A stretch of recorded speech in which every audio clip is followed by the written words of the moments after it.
Economic growth in the European Union turning negative in the second quarter, despite some individual countries staying in the green, Germany. But this next politician has a plan to change Europe and liberate his country. Nigel Farage is the leader of the UK Independence Party. Oh, and he's been mouthy on this subject, and he's joining us now in a Fox Business exclusive.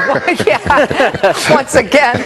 Listen, we can't see those clips enough, because you're not wrong when you talk about how the European zone, the Eurozone, of which the UK is not a part, it looks like the Titanic, and all of the comments that you've made. But has anything changed since you went on that tirade a couple of months ago? Do you see it any differently, Nigel? No, not a bit. In fact, things are actually getting worse. I mean, we've now got Mario Monti, who is the unelected, appointed Prime Minister of Italy, almost begging for his country to be bailed out because, as he says, he fears that Parliament may derail the project. So what they're actually saying now in Europe is we must not let democracy intervene with our great grand project. So no, nothing's got any better.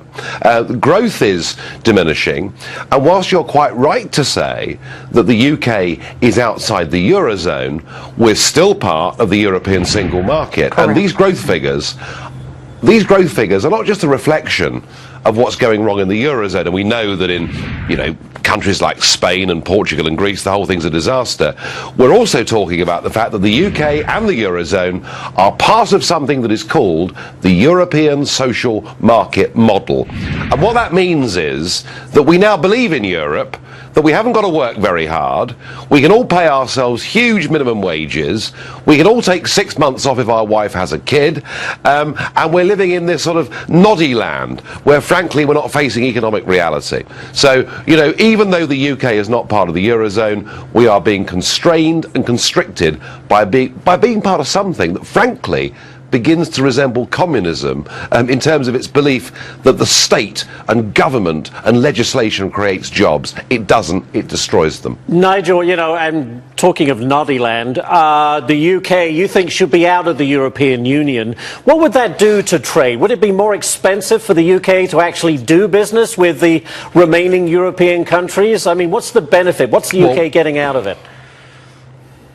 Well, what's really interesting is that the UK now trades with the EU at a massive, massive deficit. 2010 is the last year for which we have figures, and European companies sold to us £50 billion worth of goods more than we sold to them. So, the idea that Mercedes would not sell their cars in Britain if we left the EU, or that my favourite Spanish Rioja producer would refuse to sell me a case of red wine, frankly is ludicrous. But what it would do for us is it would open up our ability to have trade deals, free trade deals in particular, with the rest of the world. And there is a very big English-speaking world out there, and we've turned our backs on it, which is madness. The Spanish Prime Minister has announced that he will meet with Germany and Italian leaders in the coming months. Now, the whole premise is that the European Union will lend to them, and they will open up these facilities if they officially ask.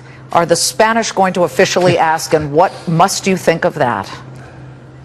Well, I mean, the Spanish, in fact, will be forced to ask. But think of the irony of the Spanish Prime Minister meeting the unelected, appointed Italian Prime Minister, Mr. Monti. I mean, look, for goodness sake, Italy's going bust itself!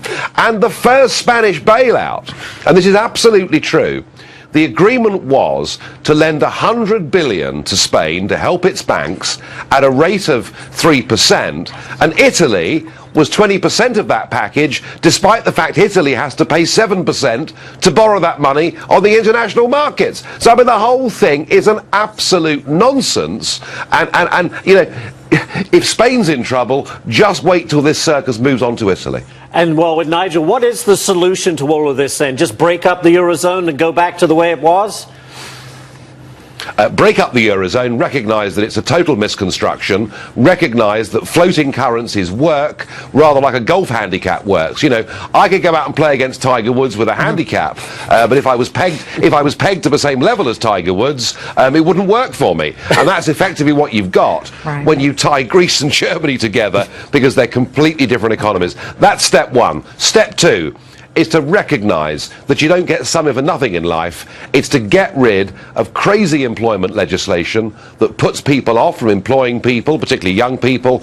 And the third thing, and the EU is the biggest culprit of the lot in the world with this, is to recognise that carbon dioxide emissions do not mean we're all going to be burnt to a crisp within the next 3 months, and that what we're doing by putting massive, massive taxes on our electricity prices, by basically penalising manufacturing companies for producing carbon dioxide, is we are deindustrialising Europe and transferring all of that to India and China for no good reason. Well, Nigel, those three things would revolutionise Europe. As we say goodbye, I must say I was in London for the Olympics. You all did a fine job, and that final closing ceremony, I mean, how can you not love George Michael and the Spice Girls?